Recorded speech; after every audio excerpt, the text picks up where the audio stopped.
I'm Sayukta from Beautiful Spotless Skin team. I'm sure all of you must be keeping good health. You must have come across people, especially women with brown colored patches on their face. They seem like freckles, like spots forming large flat patches. This is nothing but melasma. Melasma is a very common chronic skin condition in India.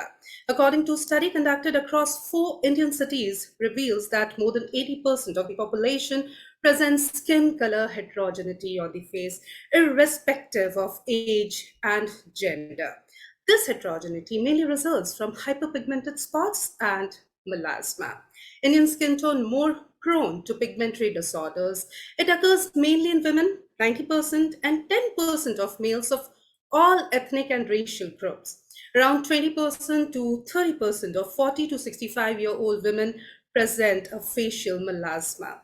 Melasma and hyperpigmentation, generally ignored as sign of aging and often misunderstood skin condition. Melasma sufferers have been misinformed about aspects of this very common hyperpigmentation issue. This can lead to frustrating setback in treatment.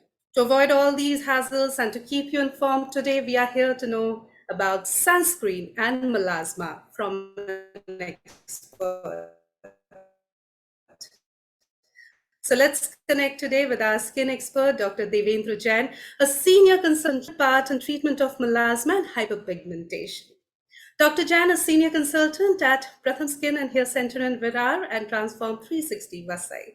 Doctor has done his graduation and post-graduation from prestigious institute GS Medical College and Kem Hospital, Mumbai. Doctor has special interest in clinical dermatology, procedural dermatology, and dermosurgery. With his expertise today, Doctor will enlighten us on more on sunscreen and melasma. A very warm welcome to you, Dr. Jan. It's a pleasure to have you with us. Pranam, Namaste, and good afternoon to everyone. Thank you for that kind introduction, Sanyukta. So, without much delay, Right, Doctor? I think we should start with Yes, the session. definitely. Right. And as I said initially in the introduction part, Doctor, that melasma is very common in India, especially in women. First of all, we would like to understand what is melasma and what are the causes of melasma. Basically, melasma is a very common condition. And as you rightly said, it affects mostly middle-aged group of females, but it does affect the male population also.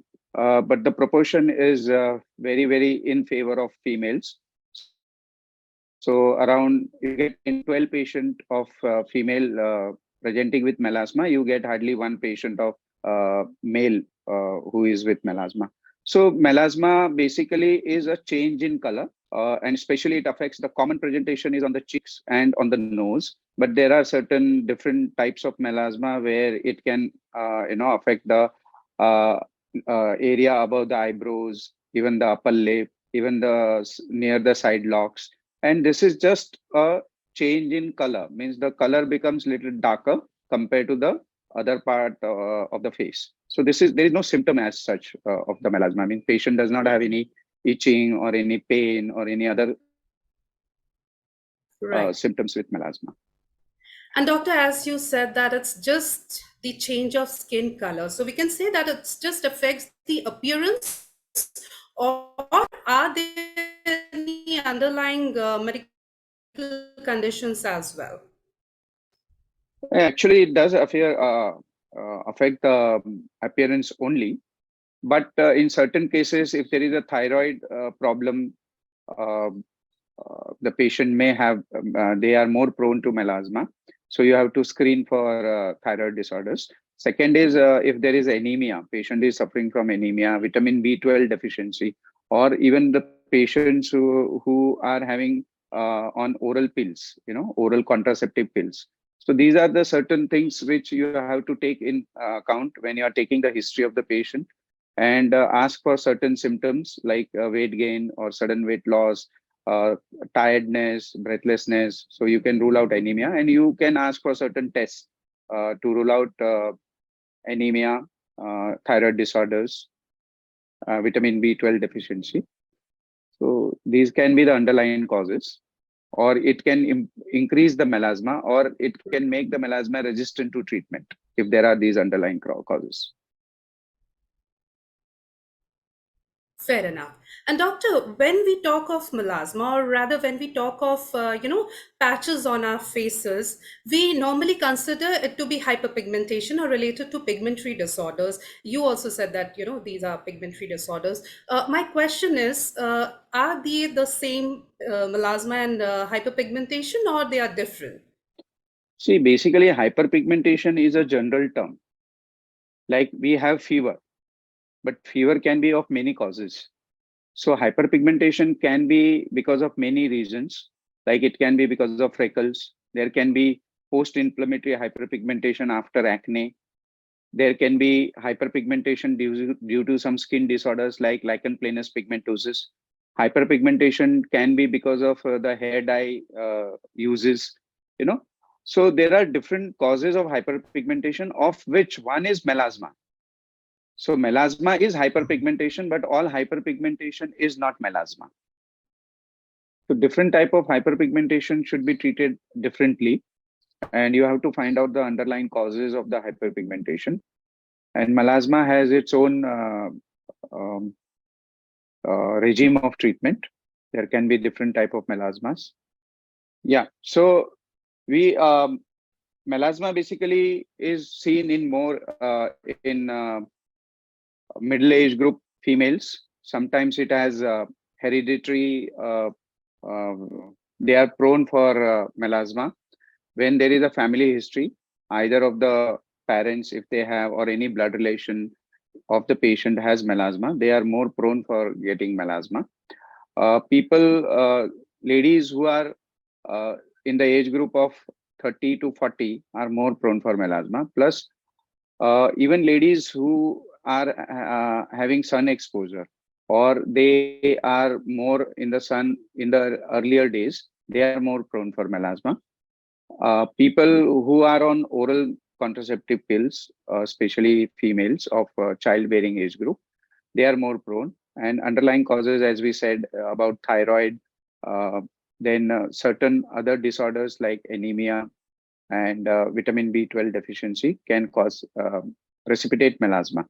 Now, for diagnosis of melasma, it is a clinical diagnosis. You have to take history, examine the patient, see the extent of melasma, which type of melasma it is. Because, as I said, common presentation of melasma is hyperpigmentation on the both the cheeks and on the nose. But sometimes people can have different other type of melasma, like on the forehead, above the eyebrows, on the upper lips. It can be near the sideburns. So these are the different type of melasma. Plus, melasma can be very superficial, which is known as epidermal melasma, or it can be dermal melasma, which is little deeper on in the skin. And there is sometime called as mixed melasma. And this is differentiated by a simple clinical test, which is known as a Woods-Lemon examination, where we examine the patient in a perfectly dark room and illuminate the face with uh, blue light, which is 311 to 313 nanometer blue light. And when we see a patient under this light, and if the pigmentation, it becomes more or it exacerbate, then it is known as, mostly it is epidermal melasma. But if the pigmentation is same, then it is dermal melasma. But if most of the melasmas are mixed melasmas, 90% of the cases they are mixed melasma. Some part of it is epidermal, some part of it is dermal. You don't get totally dermal melasma or totally epidermal melasma. Now, why this is important is from the treatment point of view and from the prognostic point of view. Now, melasma is a chronic condition. It remains on the skin for a very long time. And early you seek an advice. It is better to control and treat. Majority of the cases of melasma are, we can just reduce the pigment, we can control it to a certain extent, but it doesn't go away permanently. And After achieving a particular result, we have to maintain the medicine under the guidance of your treating dermatologist. Uh, Treatment usually consists of usually you give topical medication most of the times when the patient comes to you first and they have no history of any other treatment taken. So they are like triple combination which contains depigmenting agents, tretinoin, and hydroquinone, and topical mild steroid. But here there is a catch.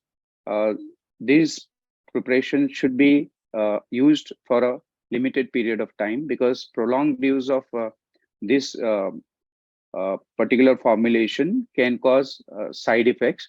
It can cause skin thinning, it can cause redness, and sometimes if there is an inflammation and patient does not tolerate it well, then there can be rebound hyperpigmentation, which is known as post-inflammatory hyperpigmentation, because the irritation has happened. And the other treatments are most important is sunscreen. So for sunscreen, patient has to use sunscreen, which is a very mainstay of the treatment. Whenever the patient is outdoor between 8 a.m. to 5:30 p.m., irrespective of is it raining, it is cloudy, or they are traveling in a vehicle, or even if they are at home and they are near the windows, or even near the gas when they are cooking, because there is a um, heat which is known as infrared that can also exacerbate melasma. So you are advised to wear your sunscreen whenever you go outdoor and even in indoor. Even if you are working on your gadgets, nowadays a lot of people are working on gadgets, and there is a blue light exposure, on your laptops or your even on your mobile, on your desktop. So they should wear a broad spectrum sunscreen which covers not only UVA, UVB, but also your blue light and your this infrared. So this is how is the maintenance, and you have to make part of your lifestyle wearing sunscreen, irrespective of the melasma has improved or not. I think we are back with the anchor. Samyukta? Sorry for the interruption, Doctor. Doctor, as you said, that even if you're working in front of a device like mobile or laptop, because we do spend a lot of screen time these days, or your other LEDs, or the lights at your home or office, or even if you're working in a kitchen, the gas can actually damage the rays emitted from that flame can actually damage your skin. So technically, we can say that even if the name suggests sunscreen, it does not only protect you from the harmful rays that the sun emit, it also protects you from other harmful rays that is emitted through other various devices, etc. Now the thing is, as you said, many times people do avoid, or they are ignorant, or they are not very aware that how important is sunscreen, because you said reapplication is equally important. It's important to reapply. It's also important that how much amount of sunscreen we apply on our skin. Still in India, almost 60% of people are not using sunscreen, and they have various, excuses for not using a sunscreen, or complaints rather, like my skin gets very patchy, or I start sweating, or I see a lot of acne on my skin after using sunscreen. How do you address those complaints?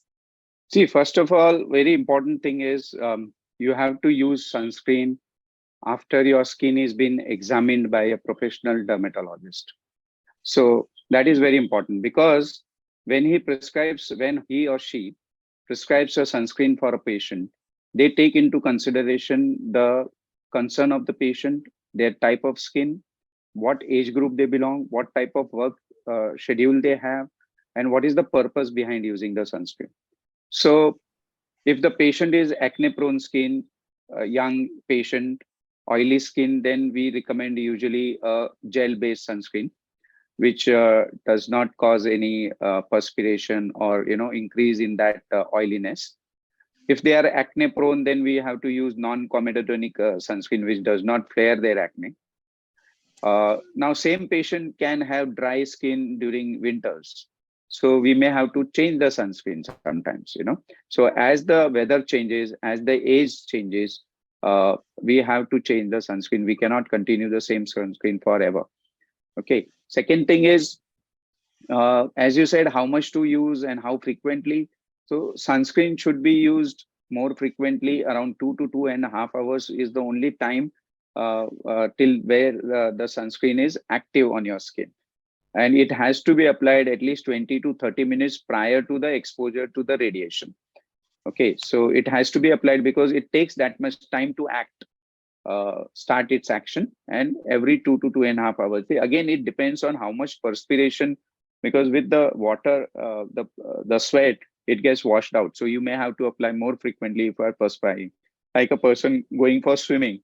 So sunscreen remain there only for 50 minutes. So you have to reapply every 50 minutes. And exposure to, now again in sunscreen, you have to see the label of the sunscreen. What does it contain? Is it a broad spectrum? Does it cover UVA, UVB? Now, for when we say about SPF, so that measures only the UVB protection. So it is a marker for protection for the UVB. But if you have to see the broad spectrum, then there is a another marker for UVA, which is either boost star rating, which is in stars, or you have PA plus rating. So minimum 3 or 4 PA plus or 3 star, 4 star boost star rating should be there. So you have a good UVA protection. Along with that, nowadays, as we said, we are spending a lot of time on the screen and plus LED. So you should have blue light protection. It should be mentioned on the preparation.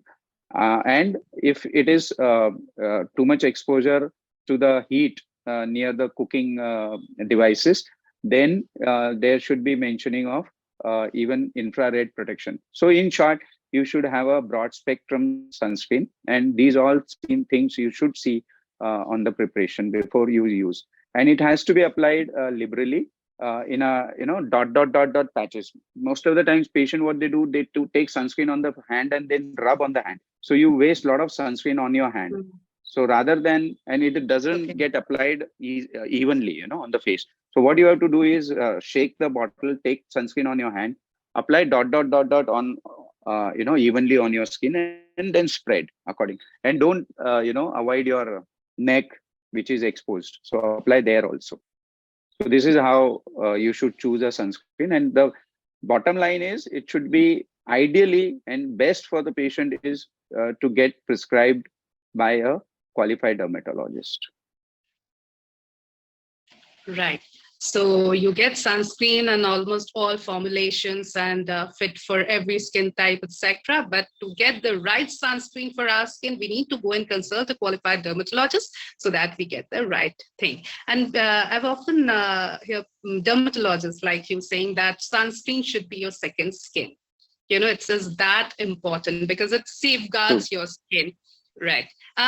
So we have a viewer here, Vipin Patel. Vipin's question is, Doctor, which rays affects more to skin, UV rays or infrared rays? Yeah. So see, infrared, you are not much exposed, except the people who are working on the, say, cooking range, they are exposed to the infrared. Most of us are exposed more to the UV rays, those especially who are doing outdoor works. And in that also, UVB usually is responsible for tanning and hyperpigmentation, whereas UVA is responsible for premature aging. So all these collagen destruction, then wrinkling and aging signs are seen because of the damage caused by UVA. So it depends on the type of work the person is doing. If suppose the person is a housemaker and she is not going much out, not exposed to sunlight outside, and more spends time in the kitchen, exposed to the cooking range, then for her it is more important to protect with infrared. Right. We have a viewer with us, John. His question is that how to know that our sunscreen is effective? No, all sunscreens are effective. Once you start using, you can see the changes over a period of time on your skin.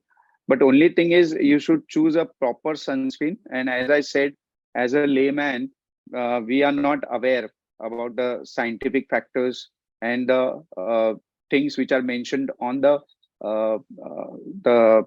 package. Okay, so it is always better to consult a dermatologist, and according to your skin type, according to the purpose for which, according to your lifestyle, get the sunscreen prescribed from them and use them regularly. What is important is to use it regularly, use it judiciously. That is also very important. It's not like that you applied once in the morning and then you forget to apply. And apart from sunscreen, you should do other sun protection measures also. It is not like just sunscreen, because nothing gives you 100% protection. So like wearing a hat, carrying an umbrella, or wearing a mask, covering your face. So these are also things which usually helps in, protecting, means giving you more protection than only with the sunscreen. Um, in children, usually you should not use any sunscreen which contains chemicals in it. So ideally, you should go for a pure physical sunscreen, which contains like zinc, micronized zinc oxide or titanium dioxide. So these are the sunscreen recommended for children. Uh, that's all. Right. Right. So you're saying that physical sunscreens are better for children, right? Yeah. Okay. And doctor, we have another viewer with us, and his question is, which is a very common question, and which is a very common thing that people say that I lead a very busy lifestyle, and I don't have much time, to follow a very elaborated skincare routine. What are the basics that I can do, and how to prevent my skin from melasma? So the basic is actually the basic care of the skin is, I think, to use a good cleanser according to the type of your skin and the age of your skin. Okay, so that is one thing. Second is to use a moisturizer. Okay, that are also again according to your type and the age, according to your type of skin, the weather, and the age of your skin. Third is to use a good sunscreen. Now if you have very busy schedule, and uh, if you don't like to uh, use the sunscreen for a longer, very frequently, there are certain sunscreens which they claim which last for a little longer time, in which physical sunscreens do last a little longer on your skin. And there are certain brands which they claim they last for few hours, rather more than what is usually recommended, that is 2 and 2.5 hours. And third thing is a good lifestyle. That is very important. It's not only just applying something on your face, because skin is a mirror of your internal health, they say. So, and this is the biggest or the largest organ of your body. So it reflects your internal health also. So what is important is what is your diet? You should have a good diet. 40% of your diet should be raw. As far as possible, try to be vegetarian. Eat early in the night. Okay. Don't eat the junk food, though it is called junk food, then also people do indulge in that. Um, so your dairy product should be less, sugar consumption should be less, or it should be avoided most probably. And eat twice in a day, and do some exercise of at least 20 to 30 minutes every day. If possible, if you have little time, you can do little meditation for 10 minutes at least. I think that much time you can spare for yourself out of 24 hours. So these are the things which overall means basically you should have a holistic approach. It is not only applying one product or applying two products is going to make your skin healthy, and you should remain happy in your life. So avoid Right. stress. Yeah. Leading a stress-free life is the most challenging one these days, but that's the way to a healthier life. Doctor, we have another viewer, Priya. Her question is that, in fact, I want to add to her question that, there are various makeup products or cosmetics which claims to also have sun protection factor. a limited, maybe 20%. In the lipsticks, we get, SPF of 20, say 20%, or in the, foundations, compact powders, etc. So do we need to have a standalone sunscreen, or we can go with these makeup products or cosmetics, which claims to have SPF as well? See, actually, anything standalone is better because it gives you better protection, overall total protection. Okay. As I said, SPF is just a measure of protecting your UVB light. It doesn't give you any protection against UVA. Okay. And your skin gets affected by UVA, UVB, UVC, infrared, and blue light, everything. Okay. So these are just products which contains, at the most, the SPF will be 15 or 20, not more than that. So if you require, see, sunscreen, if you require for a good protection, I will recommend a standalone product. Okay. A good sunscreen. And if you are just using, it will give you little protection. They say Indian skin actually, which is type 4, type 5 skin, does not require SPF more than 15. That is what recommended. Okay, but then the problem is that is in ideal scenario. Do we use the sunscreen in ideal scenario? We don't, because that much of sunscreen, if you apply per square centimeter, then your whole face will be like clogged, and you look, your skin will not be breathing. It will be perspiring. You will be perspiring because we are hot and humid climate. So it is like this: a vehicle gives you 25 kilometer per liter of petrol, but that is in ideal condition, not on road. So so we have to take all this in consideration. So that's why we say around, if you are not having any disease as such, then SPF 30 is enough for Indian skin with PA 3 or 4 or booster rating 3 or 4. But if you are having some clinical condition, like say hyperpigmentation, melasma, or some photodermatosis or photosensitive disorders, then you should have a higher SPF, and a proper good sunscreen should be applied. Fair enough. And again, like you said, that sunscreen is important and essential for each and everyone, irrespective of what is your job profile, how much sun exposure is there, etc. Because it's just not the sun, it's also the harmful rays emitted from various other sources. But then those who actually go under the sun, those who work in the field, or as you also mentioned, the swimmers, because it gets washed off very easily, the athletes, the mountaineers, oh my God, they get really bad hyperpigmentation, or, big black, In brown fact, patches. they get What to do? sunburns. Right. What Yeah. to do, doctor?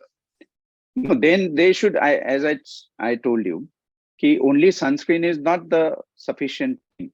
First of all, these people who are exposed to higher radiation, like you said, mountain areas, okay, swimmers, and then you have people who are staying at a very high altitude, okay, they also get exposed to those people who are working near the beach or they frequent the beach, okay.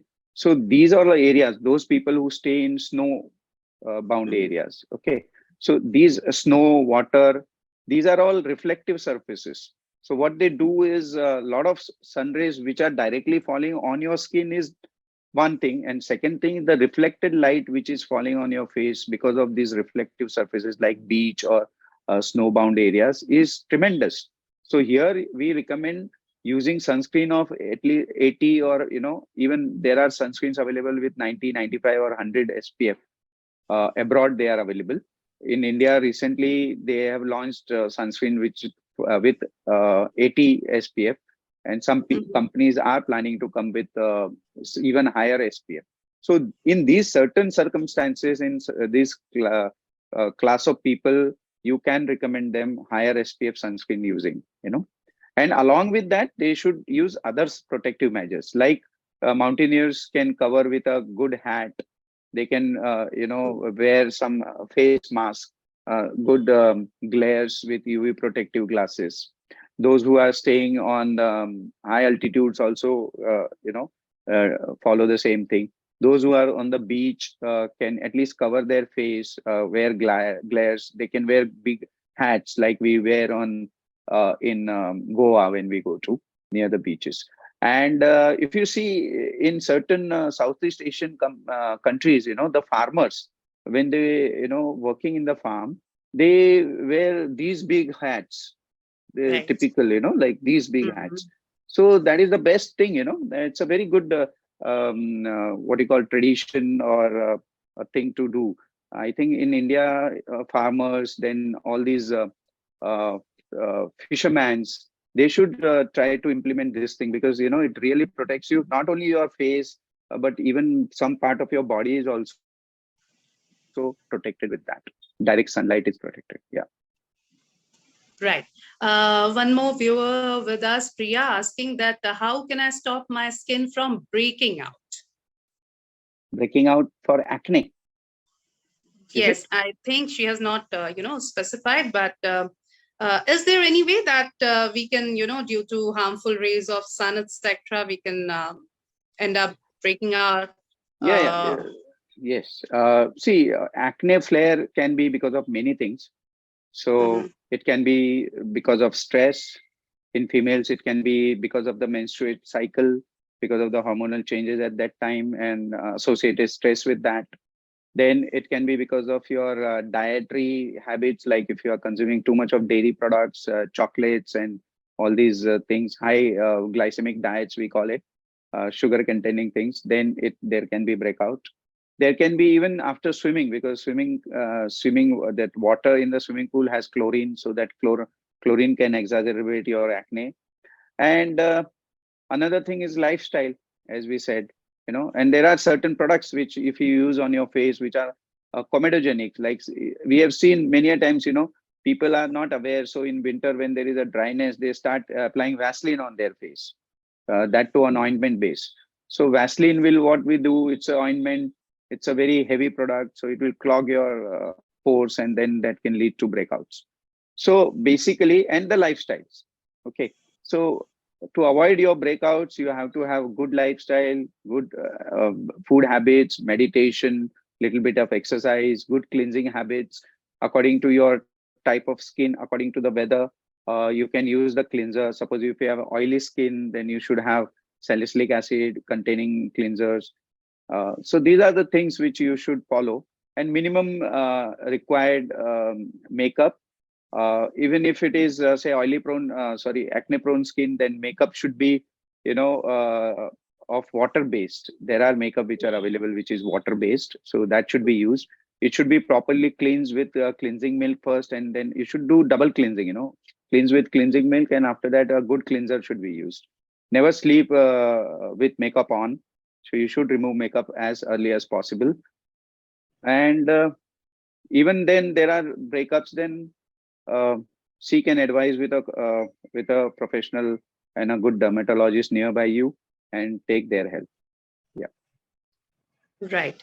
And doctor, as we are talking about melasma primarily, and of course the importance of sunscreen and preventing and treating melasma. Okay, sunscreen is one thing, and you have already, told us how to prevent melasma in a way by, protecting our skin from by using sunscreen. Now the question is, apart from sunscreen, what are the ways to treat melasma? Yeah, melasma primarily is treated with topical topical demelanizing agents. So uh, there can be hydroquinone. It can contain kojic acid. It can contain some form of tretinoin, which are topically applied. Initial phases, we can use a combination where there can be hydroquinone, tretinoin, and a mild steroid.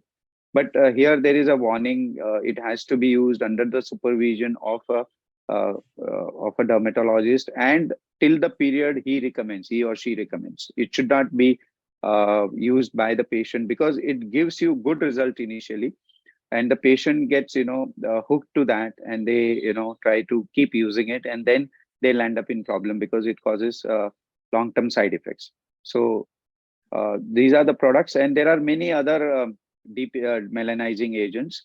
Alpha arbutin is there.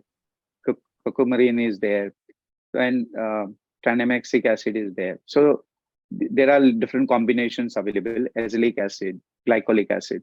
So these are all topical agents which your dermatologist will prescribe to you. Second thing is a good cleanser. So if the skin is normal and if it is little on the oily side, you can use alpha hydroxy acid in the cleanser, like glycolic acid cleansers you can use. Or if it is more oily, then you can use a combination of alpha and beta hydroxy acid, that is glycolic acid and salicylic acid cleanser.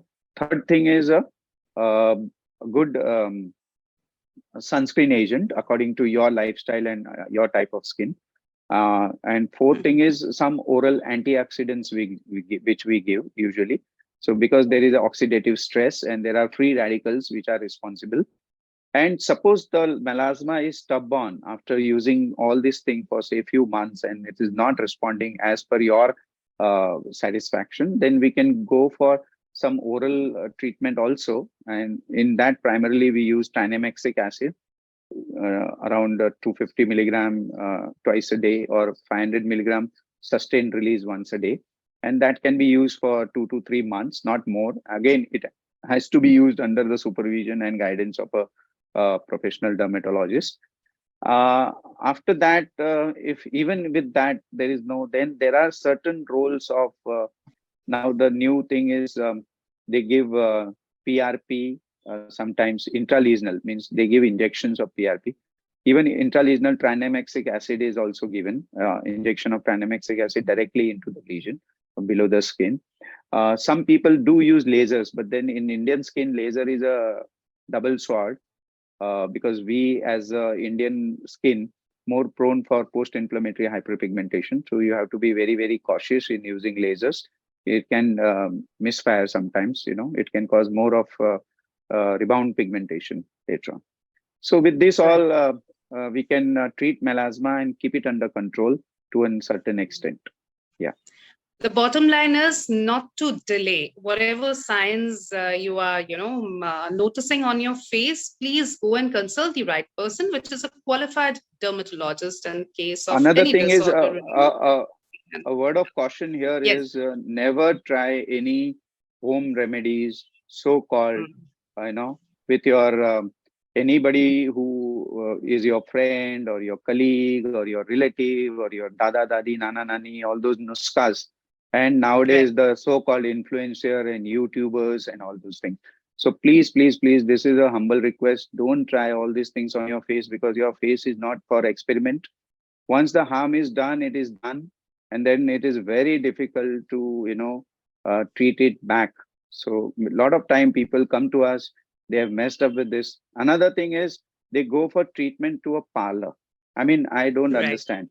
Coming to Being that, an yes. educated person, how can a parlor person can treat your problem? They are not meant to treat. They are professional in their way. Okay, we don't have any disrespect or this thing for them, but nobody should cross their lines. Parlor people are meant to deck you up. They are meant to sajao for you. They can do your eyebrows, they can do good makeup, they can do good hair style for you.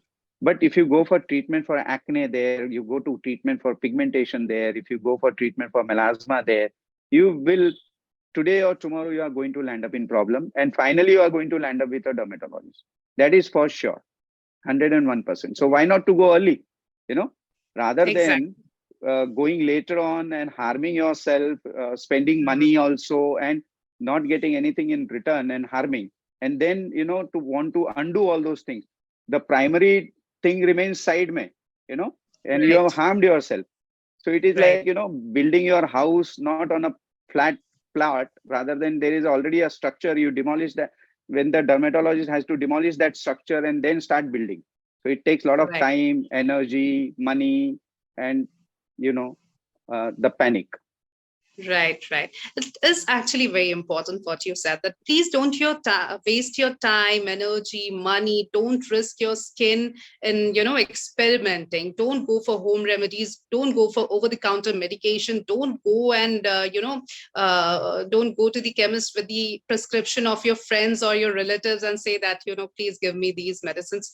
Don't risk your skin. This is the largest organ of our body. Respect that. And please go and consult the right person. Again and again, we are saying that. Contact the qualified dermatologist well in time. It will, reduce your expenses. It will save your time. It will save your energy, and it will save your skin. Thus, it will save you. So please consult the right person at the right time. And doctor, before we sum up the whole session, any take-home message for our viewers? I think I have the last talk was the take-home message only. Right. And I you know. have But you have because we were focusing more on sunscreen, so anything on sunscreen that we you have have missed out on, or anything yeah, you'd like to add? no, you have summarized very well. Uh, the thing is, for sunscreen, the thing is, you should wear sunscreen regularly. A good Right. sunscreen, according to the prescription of your dermatologist. It can change according to your age. It can change according to the weather.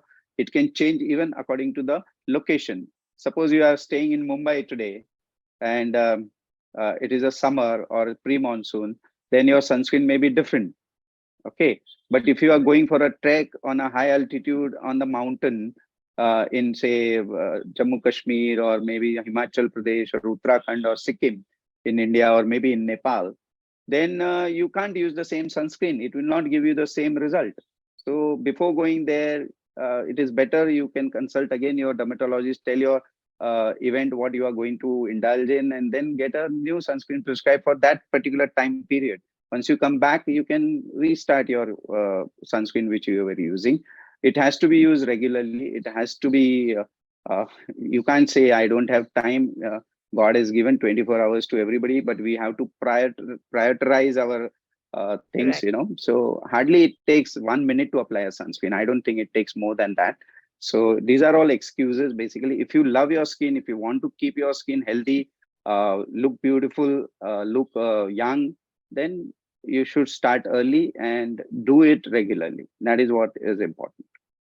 Right. And, sunscreen is to our skin what clothes are to our body. So if you have time to wear clothes, you'll definitely, take out time to apply sunscreen. So please do that. Thank you so very much, Dr. Jain. It was wonderful talking to you. And you actually, shed light on everything related to sunscreen and melasma. Thank you so very much. It was a very enlightening conversation with you.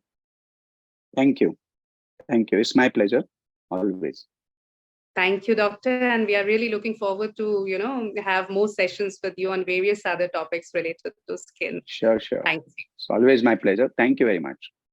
Thank you, Doctor. And viewers, thank you for your active participation. Stay connected to Beautiful Spotless Skin page, and keep on following us, and stay healthy, stay glowing. Thank you. Goodbye. Have a great day ahead.